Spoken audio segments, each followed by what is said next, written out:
remercier les responsables de l'Harmattan, M. Semedo. Je suis vraiment honoré cet après-midi d'être ici pour participer à cette cérémonie de présentation et dédicace de votre ouvrage. Nous nous connaissons très peu, nous nous sommes rencontrés, je crois, pour la première fois il y a 3 ou 4 ans, lors d'un séminaire organisé par Mme Mariama Guillard. Je crois que c'était au Lac Rose. Et je dois dire que j'avais été très impressionné à l'époque déjà par votre présentation, qui justement, je crois que tout ce que vous disiez, c'est contenu dans l'ouvrage que vous sortez aujourd'hui. Cet ouvrage, vous m'avez invité et c'est vrai que j'ai failli ne pas pouvoir venir pour des raisons personnelles de santé, mais bon, quand j'ai reçu le livre, il y a juste 2 jours, je l'ai parcouru. Je ne peux pas dire que je l'ai entièrement lu, mais j'ai été vraiment très très intéressé par ce qui s'est dit, notamment ces croyances traditionnelles dans leur relation avec les pratiques magiques utilisées en Afrique. Ceci pour dire que c'est un thème qui nous a beaucoup intéressé, qui a beaucoup intéressé l'école de femmes, qu'on a appelée l'école de Dakar, l'école de psychiatrie de Dakar. Et je voudrais peut-être corriger aussi pour dire que je ne suis plus à l'hôpital de femmes. Je suis psychiatre, j'ai travaillé longtemps, pendant une 30aine d'années à l'hôpital de femmes, mais actuellement, étant atteint par l'âge de la retraite, j'ai quitté cet hôpital. Mais j'ai été très très intéressé donc par tout ce que j'ai vu, et notamment tout le travail qui a pu se faire aussi sous la direction de quelqu'un qui est assez bien connu, le professeur Colomb, avec un certain nombre de ses collaborateurs, parmi lesquels je pense qu'on ne peut pas ne pas citer Jean Plény et surtout les Ortiques, bien sûr avec le professeur Diop, qui ont travaillé tous avec le professeur Henri Colomb.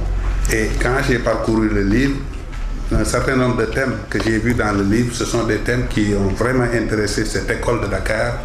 Beaucoup de gens ont réfléchi à ces questions, notamment donc ces pratiques majeures dans leur rôle, aussi bien dans l'apparition de la pathologie, de la maladie ou de l'infortune, ou même simplement du malheur, mais aussi dans l'évolution de ces pathologies et aussi dans leur résolution, c'est-à-dire toutes ces pratiques de médecine traditionnelle qui sont bien connues, en particulier dans le domaine de la psychiatrie. Donc, cette école a beaucoup réfléchi sur les représentations sociales et culturelles de la maladie, en particulier la maladie mentale, et donc et leur prise en charge par les thérapeutes traditionnels. Quand donc j'ai parcouru le livre, ça a été vraiment un rappel d'un certain nombre de réflexions qui ont été vraiment menées pendant de très longues années au niveau de cette école. Et dès l'introduction, je vois que M. Semedo campe bien les problèmes en partant de travaux de grands sociologues qui ont réfléchi aussi sur ce thème. Ce qui m'a intéressé aussi, parce que moi je n'ai pas cette formation surtout, c'est qu'il nous montre bien, il expose bien la méthodologie qu'il emploie, qui est loin d'être la méthodologie que nous médecins on emploie souvent, en particulier à partir d'une démarche ethnographique et ethnologique qui va être basée sur les cas, avec une recherche bibliographique et aussi une méthode basée sur l'observation. Je crois que dans le domaine des sciences sociales, notamment les sociologues, ont cette particularité, en tout cas cette capacité de travailler comme cela, ce qui n'est pas le cas souvent des médecins. Alors, dans la première partie, il va aborder les significations de la maladie et les explications culturelles.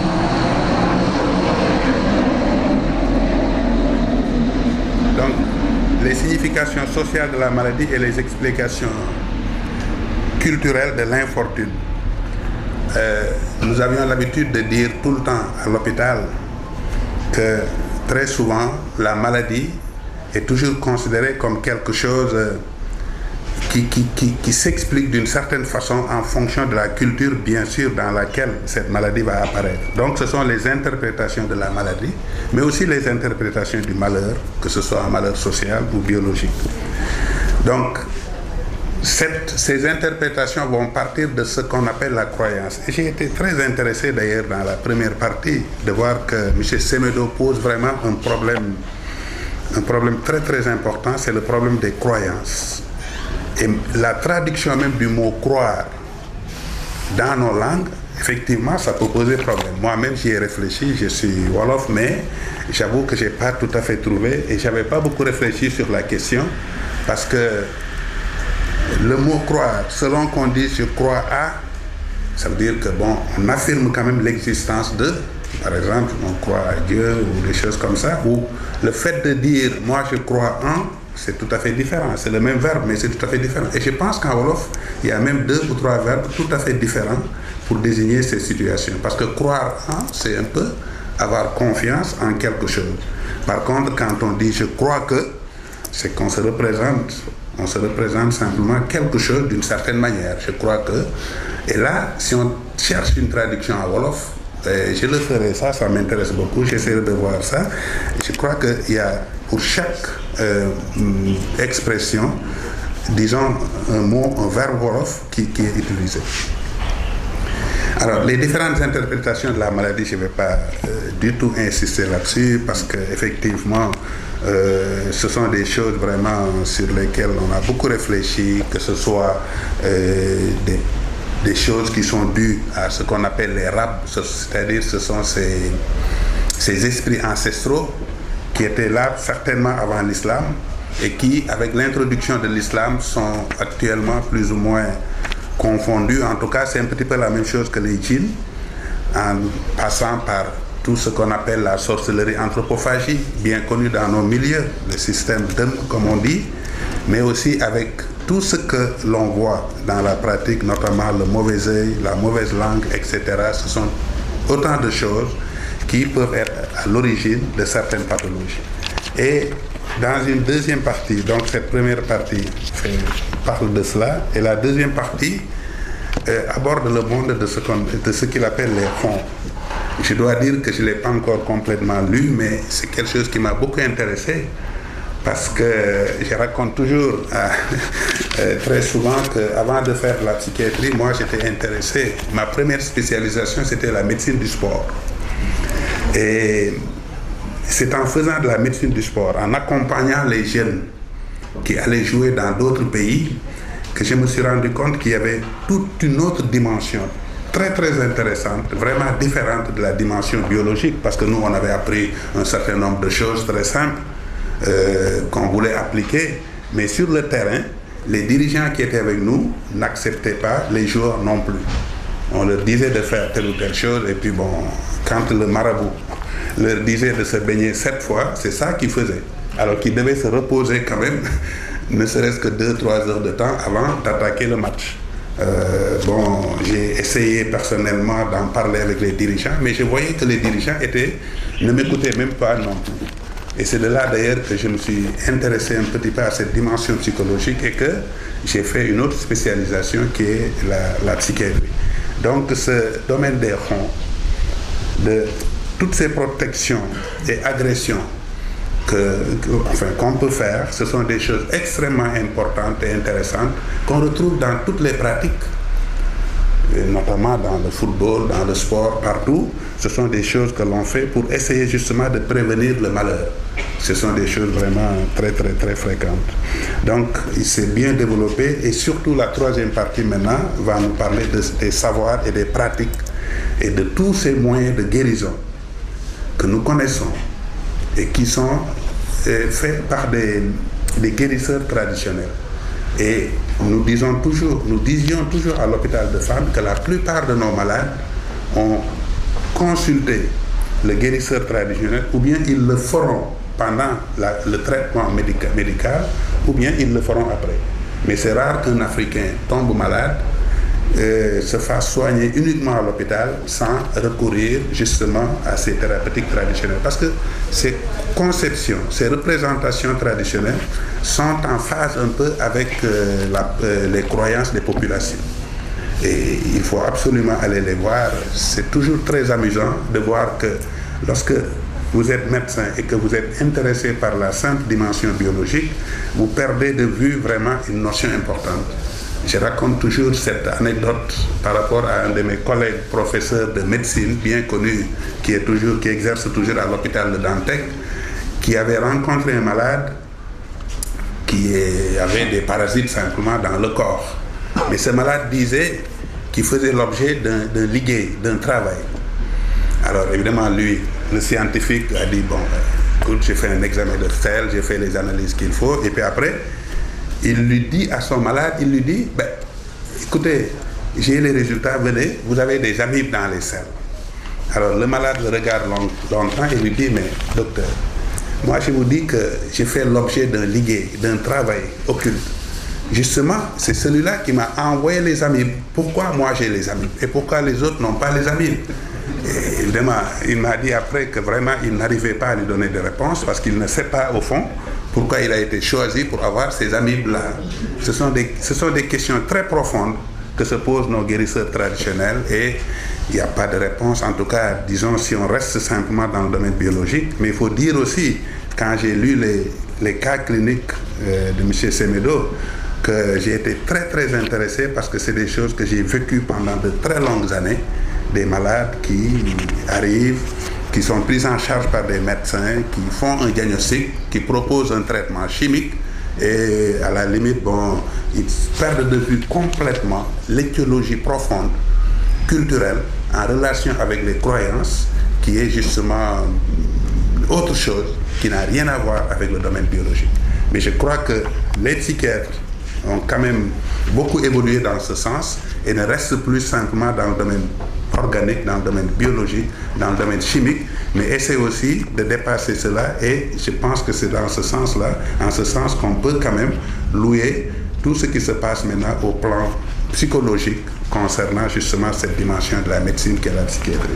Donc je voudrais encore une fois vous remercier tous d'avoir bien voulu penser à moi parce que je ne suis plus en activité, mais pour me demander simplement de participer à cette cérémonie. Et encore une fois, merci beaucoup M. Semedo. En tout cas, ce livre, personnellement, je le garderai vraiment au chevet de mon lit pour le relire parce qu'il m'a beaucoup intéressé. Je vous remercie. Merci, professeur. Je crois que tous nous avons ce qu'il y a pour vous inviter. Acheter le livre et le mettre au chevet de nos vies. Je voudrais donc en venir à l'intervenant principal, M. Raymond Semedo, qui va donc prendre la parole et nous parler de son ouvrage. M. Semedo, c'est tout à l'heure, vous avez la parole. Je remercie. Je remercie. Voilà.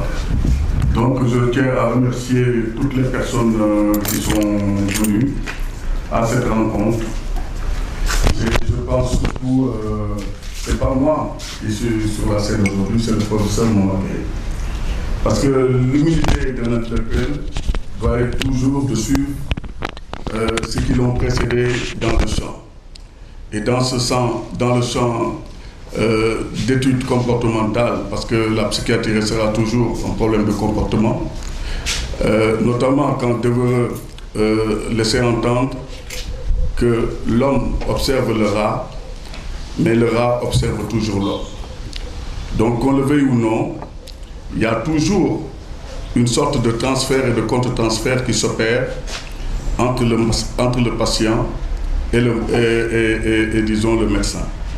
L'autre aspect, c'est entre l'anthropologue et ce qu'il observe.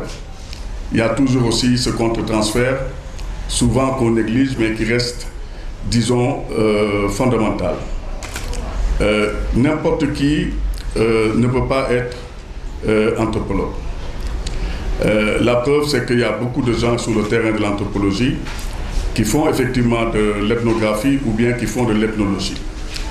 Mais un grand maître de l'anthropologie, Firth, disait il disait qu'un historien écrit fils peut être sourd, un juriste aveugle, un philosophe peut-être à la rigueur les deux.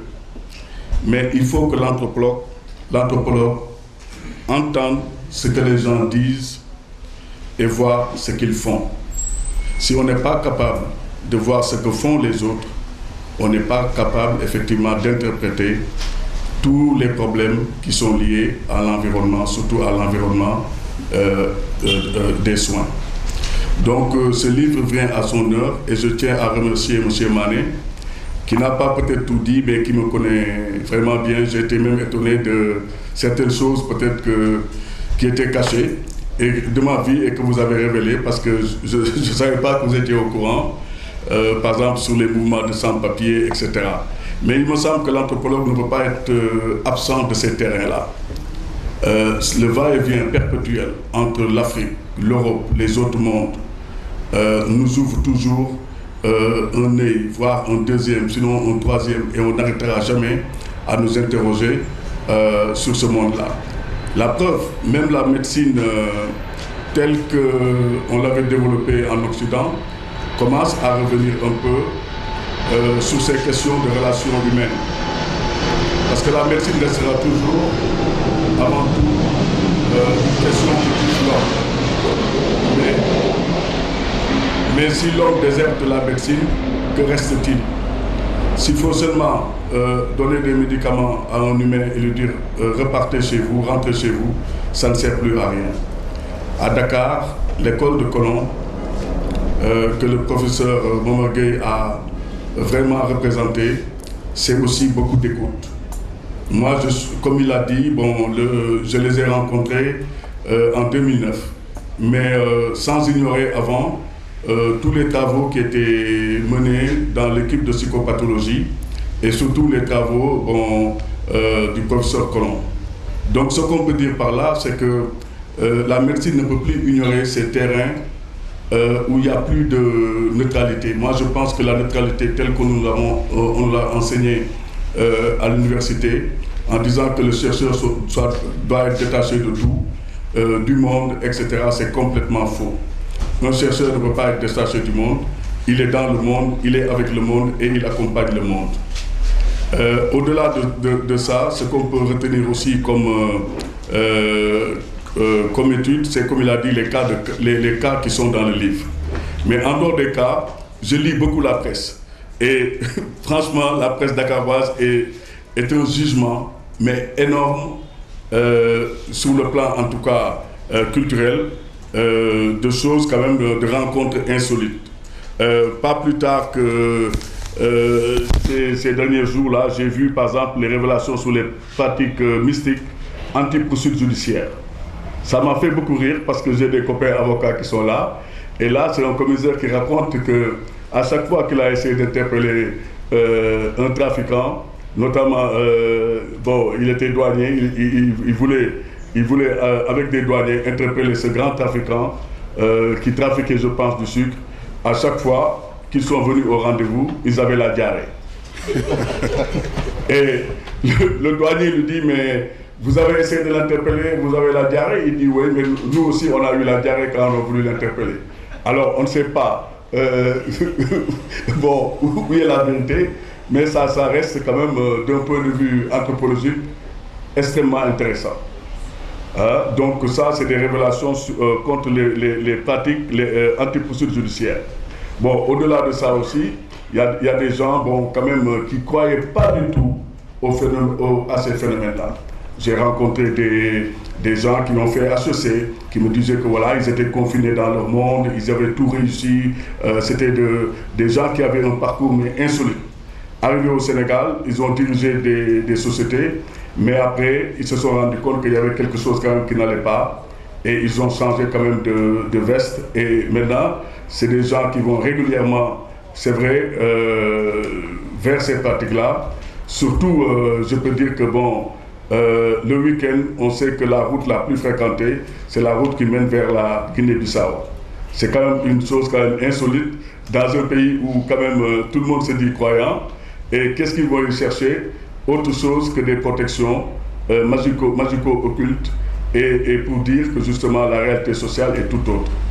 Bon, je ne vais pas trop monopoliser la parole, parce que l'échange est le meilleur moyen d'apprendre des choses nouvelles. Si les gens ont des histoires à raconter, ils peuvent le faire, parce que ce sont ces histoires-là, nous, qui nous intéressent et qui nous donnent du matériau pour nos recherches. Je vous remercie.